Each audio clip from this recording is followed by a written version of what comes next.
Hello and welcome to Doc Talk, San Diego County Medical Society's webinars on enhancing communication in the healthcare setting. I'm Helene Fronick and I'm glad that you're here with us today. We've designed these programs to be less than 8 minutes in length to make it easy to fit into your busy schedule.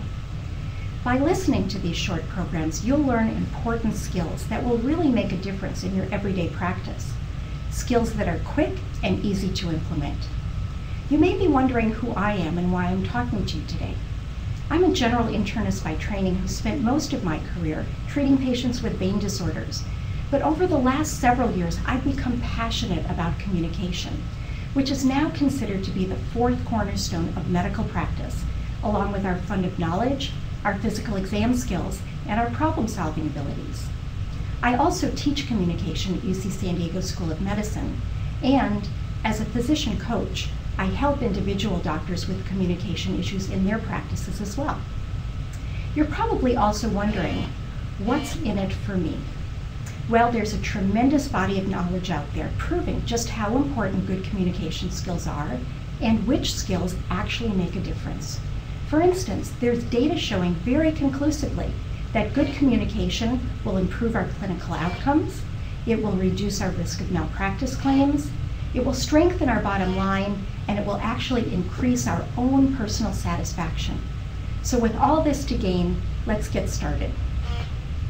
For our first Doc Talk, I thought we'd start at the beginning with the first impression that our patients get of us. Now, when you decided to click on this link for this program, you probably didn't think much about it. There was just something about it that made it seem interesting. And similarly, as soon as we walk in a room, our patients start to get an impression of us. Now, these kinds of snap decisions, which we make all the time, are what the book Blink by Malcolm Gladwell is all about. He proves not only that we make these snap decisions pretty quickly, but also that they are very accurate. He cites the research of a psychologist named Nalini Ambady, who tried to determine how quickly a group of study subjects could figure out how effective a teacher would be, whether the teacher would be engaging and effective or not. So she showed her study subjects 3 10-second film clips with the sound off of a variety of teachers, and found that after watching the video for 30 seconds, her study subjects were very accurate in their estimations of how effective the teacher would be based on the teacher's students' evaluations at the end of the term. So she decreased the duration of the video clips until eventually she proved that after 2 seconds, her study subjects accurately determined which were going to be effective teachers or not. Now, most of us take longer than 2 seconds before we judge a person, maybe 30 seconds or a minute. But if we're honest with ourselves, we'll realize that once we make a decision about a person, it colors everything that comes next. If we like a person, we'll cut them a lot of slack. And if we don't, everything they do, we see in a negative light. Also, if we're honest with ourselves, we'll realize that we don't change our minds very easily, do we? So, it's going to be important for us to consider right from the start how we want our patients to see us. Before we even enter the room, what should we be thinking about? Well, first of all, we want to think about what our patient's name is and how to pronounce it. Nothing says you're not important to me better than not knowing a person's name. We also want to know what the reason for the visit is. When we walk into a patient's room and we don't know why they're there, we appear incompetent and disorganized. But when we walk in knowing why the patient's coming in and what we want to accomplish, we appear trustworthy and in charge. And isn't that how we want all of our patients to see us?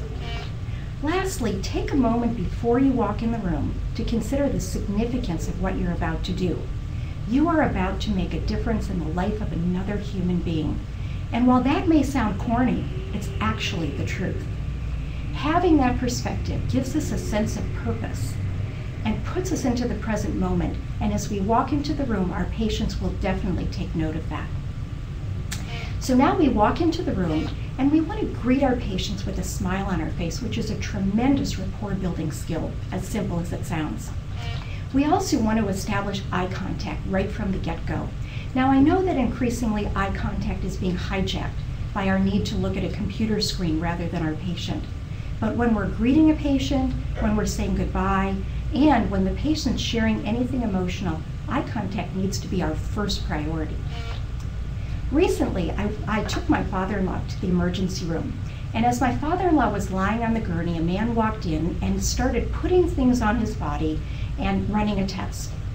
Now, as medical people, we understood that this man was running an EKG, a painless test on my father-in-law's heart rhythm. But if we had been non-medical people, that could have been terrifying. Who is this man? What's he doing here? Similarly, when we walk in and introduce ourselves and our role, if we think that that's appropriate, to our patients, that really goes a long way towards putting their mind at ease. And lastly, we want to make sure that everyone in the room is comfortable, that they have a chair, that the temperature of the room is okay, so that everyone feels comfortable talking. That's a powerful way of showing that we're caring individuals and that we care about those people in particular. So let's think about it for a minute. We've walked into the room knowing our patient's name and why they're there. We appear competent, confident, caring, and engaged. So what have we really done? We've made a great first impression. And as we know, that's something that's going to color everything that comes next and sticks around for a long time. For those of you who are interested in learning more about this subject, here's some great references. The last reference, in particular, Skills for Communicating with Patients, is a terrific book chock full of wonderful communication ideas. And I'd like to invite each of you to subscribe to my blog at HeleneFronickMD.wordpress.com. It's all about communication. I'm Helene Fronick. Thanks for joining us for Doc Talk. We hope to see you again next time.